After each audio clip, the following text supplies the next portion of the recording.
Mediaverse Unwrapped, where we bring our non-toxic Facebook community of Marvel fans to life.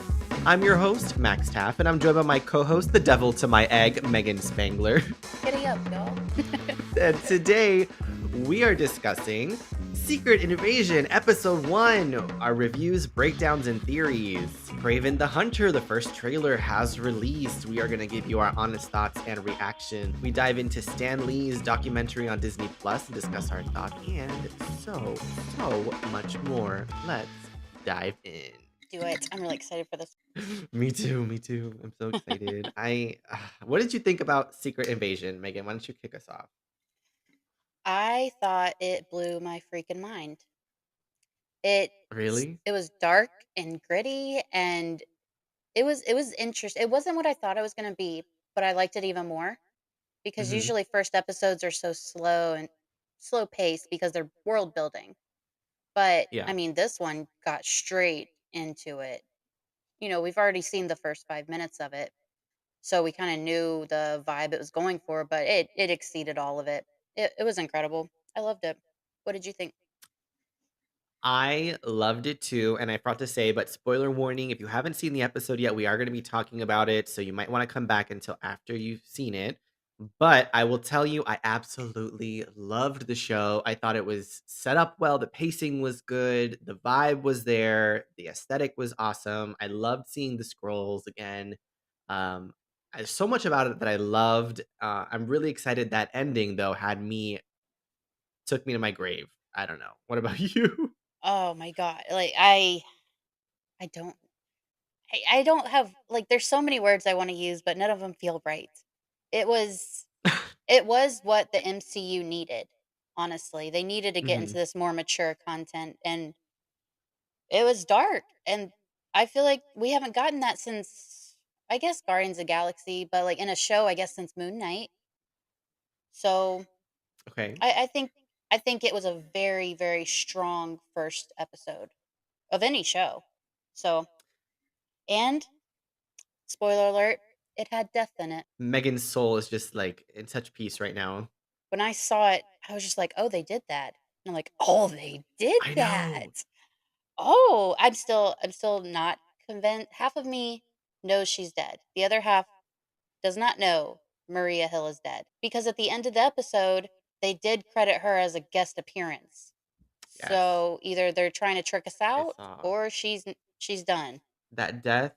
First of all, I love Maria Hill, and I was so excited for more of her character in this show. And for Marvel to not have anticipated that, because I'm sure I'm not the only one who felt that way amongst all the fans. I feel like for Marvel to not have anticipated that people were gonna be, like, upset about this, and, like, people were tuning in specifically because they were delving into these characters that had, like, really very little backstory before, would be foolish because that was one of the reasons why I tuned in. I want to know more about Fury, Hill, like all these characters that have never been explored deeply. That was what I was waiting for. And for her to just die the first episode and on such like a weird note at the end, it was so wild.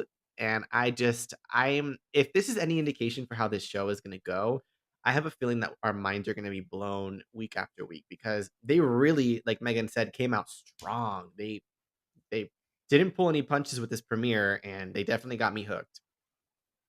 Well, I do feel like we were robbed of any Nick Fury and Hill content because just kind of showed up in Avengers, right?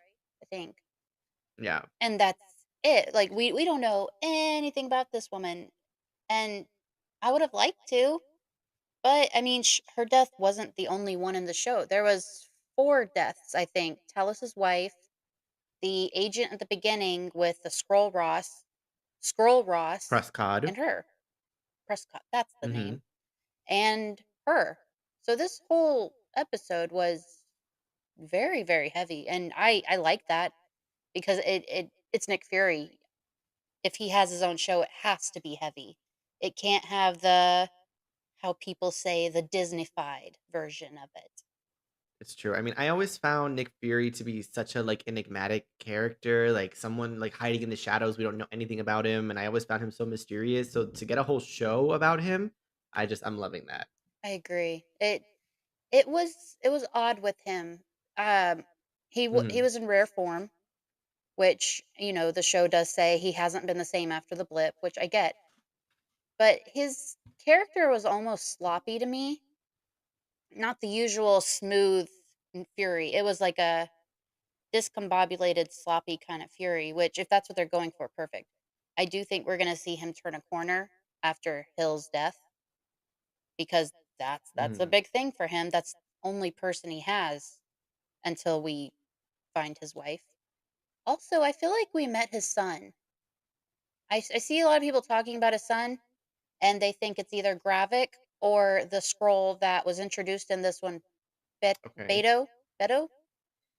So I understand he can't have a son scroll, but what if the scroll has the look and mind of his son, which I guess could mean his son is dead. A lot of interesting theories about Nick Fury potentially having a son. I mean, I've been seeing online people talk about, Gravik being his son.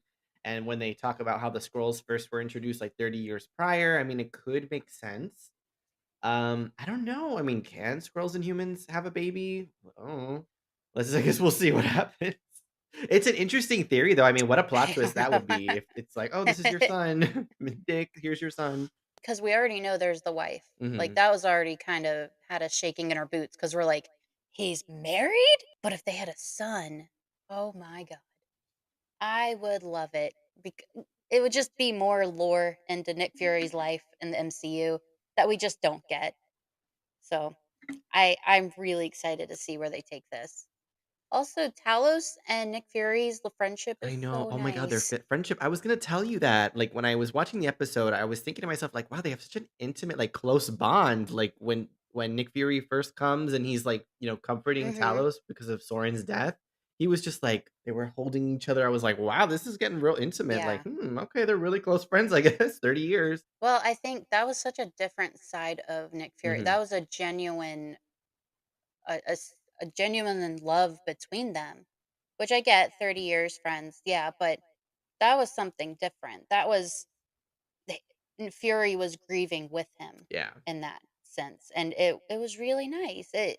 You can tell the actors genuinely have like somewhat a good relationship because it just Hmm. shows through their chemistry.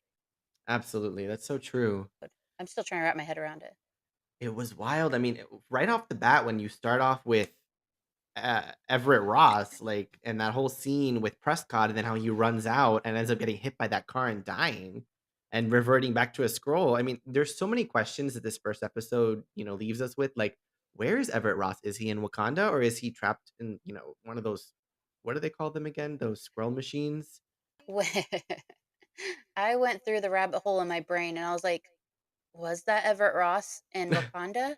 Have we ever seen the real Everett Ross? Like, imagine if we've never seen the real one and then we see him in this show and he's Mhm. Oh my completely god, different. Like, what if he's like, what up? I'm Flossie Rossi. I'm like, Velocity what? Rossi. Oh Your name is no. Ross. Flossie Rossi. That's his alter ego I gave him. Well, that aside, I don't know. It was such like just a crazy moment to see, and we got no follow up on it. We got no mention of it. So who knows what's going on with Ross, let alone. But there were some No. interesting things that I noticed in this episode, which lead me to believe that we are not done with Maria Hill yet.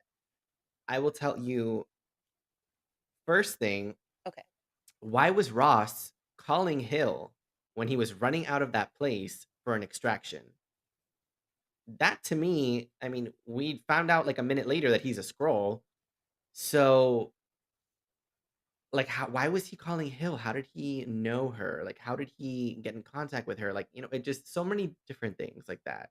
I'm assuming they were working together, but that begs the question, how didn't she know he was a Exactly. Skrull? So, Besides Nick Fury, she's the one who knows the second most about him. yes, 100%. So that 100%. I personally think that huh. I don't know if it's just me thinking this or if I'm just holding on to hope that it was a scroll instead of Hill. Like she didn't breathe her last breath yet when we last saw her, and she's gonna be like, and then turn into a scroll in the next episode. That's the only thing I will accept because I refuse to accept that she's dead. So I don't know.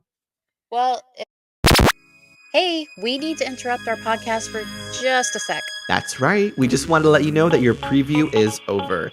If you want to keep listening to our conversation and the rest of the full episode, and support us at the same time. You can watch this week's episode for free on Spotify. The entire episode. We've included a link in the description. just click on the link and it will take you directly to the episode. By listening to us on Spotify, you're supporting our weekly podcast and helping us to continue to create the great content that you enjoy. So go ahead and click that link in the description to keep listening and supporting us. Thank you so much for listening, and goodbye for now. Bye.